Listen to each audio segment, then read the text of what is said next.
I stood tiptoe upon a little hill.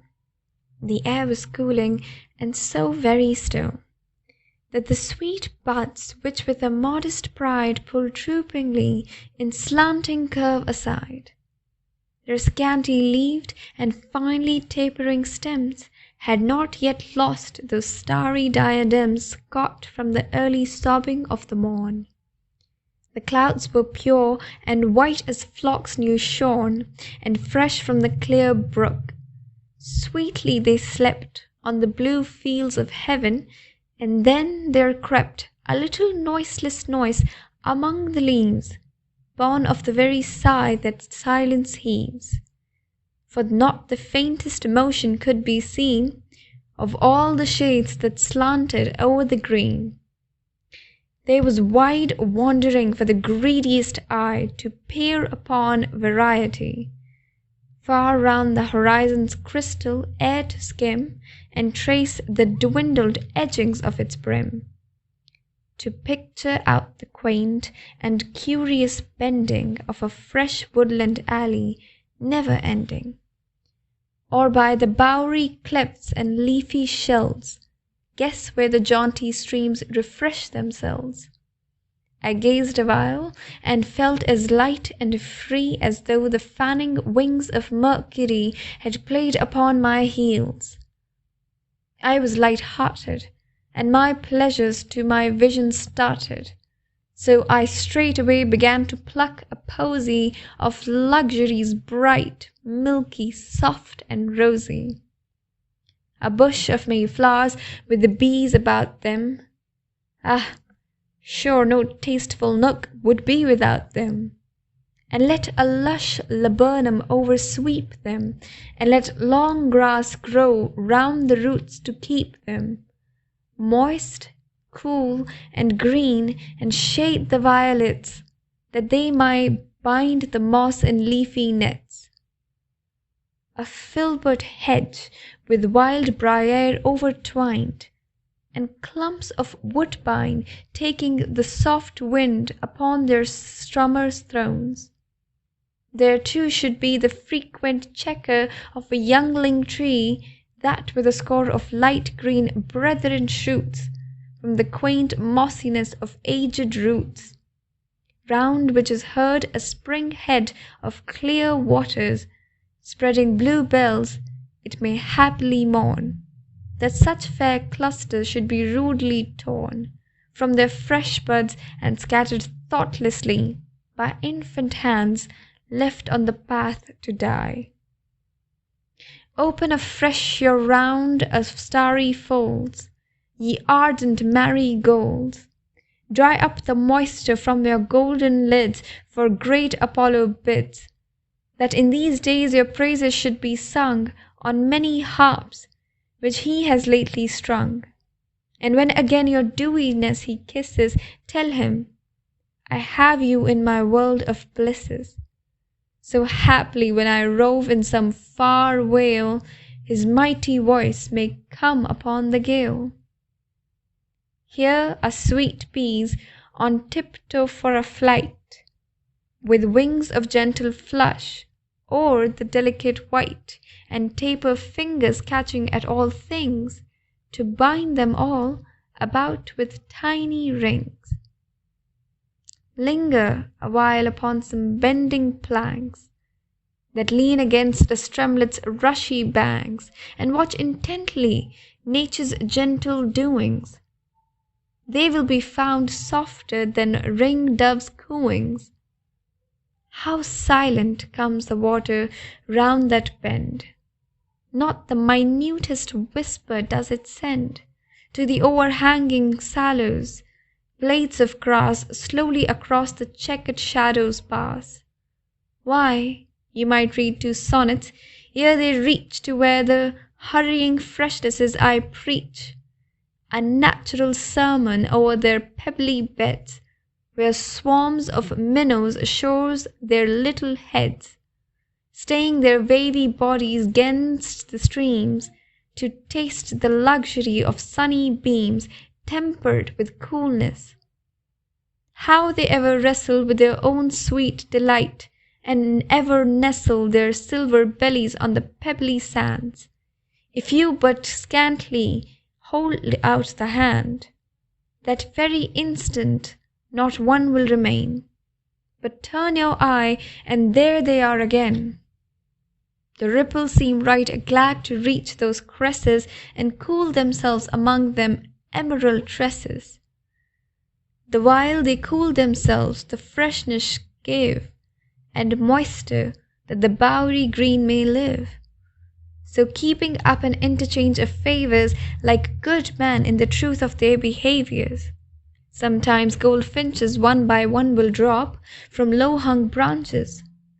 Little space they stop, but sip and twitter their feathers sleek, and then off at once, as in a wanton freak, or perhaps to show their black and golden wings. Linger awhile among some bending planks that lean against a streamlet's daisied banks, and watch intently nature's gentle doings, that will be found as soft as ring-doves' cooings. The inward ear will hear her and be blessed, and tingle with a joy too light for rest. Pausing upon their yellow flutterings, were I in such a place, I should pray that naught less sweet might call my thoughts away than the soft rustle of a maiden's gown, fanning away the dandelion's down, than the light music of her nimble toes patting against the sorrel as she goes. How she would start and blush thus to be caught playing in all her innocence of thought. Oh, let me lead her gently o'er the brook, watch her half-smiling lips and downward look. Oh, let me for one moment touch her wrist, and as she leaves me may she often turn her fair eyes looking through her locks auburn. What next? A tuft of evening primroses, o'er which the mind may hover till it dozes, o'er which with it might a pleasant sleep, but that 'tis ever startled by the leap of buds into ripe flowers, or by the flitting of diverse moths that I their rest are quitting, or by the moon lifting her silver rim above a cloud and with a gradual swim, coming into the blue with all her light. O maker of sweet poets, dear delight of this fair world and all its gentle livers, sprangler of clouds and halo of crystal rivers, mingler with leaves and dew and tumbling streams, closer of lovely eyes to lovely dreams, lover of loneliness and wandering, of upcast eye and tender pondering. Thee must I praise above all other glories, that smile us on to tell delightful stories. For what has made the sage or poet write but the fair paradise of nature's light? In the calm grandeur of a sober line, we see the waving of a mountain pine, and when a tale is beautifully stayed, we feel the safety of a hawthorn glade. Floating through space with ever-living eye, the crowned queen of ocean and the sky, when it is moving on luxurious wings, the soul is lost in pleasant smotherings. Fair dewy roses brush against our faces, and flowering laurels spring from diamond vases. O'erhead we see the jasmine and the sweet briar, and gloomy grapes laughing from green attire, while at our feet the voice of crystal bubbles charms us at once away from all our troubles, so that we feel uplifted from the world, walking upon the white clouds wreathed and curled. So felt he who first told how Psyche went on the smooth wind to realms of wonderment.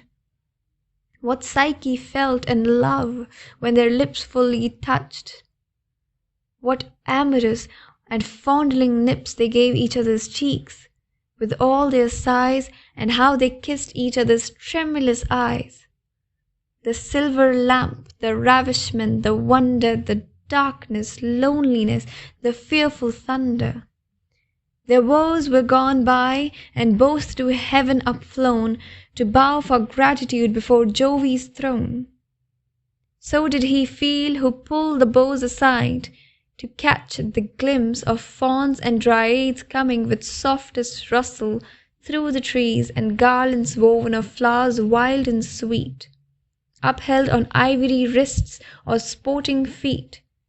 Tellus fair, trembling Syrinx fled, Arcadian plan with such a fearful dread.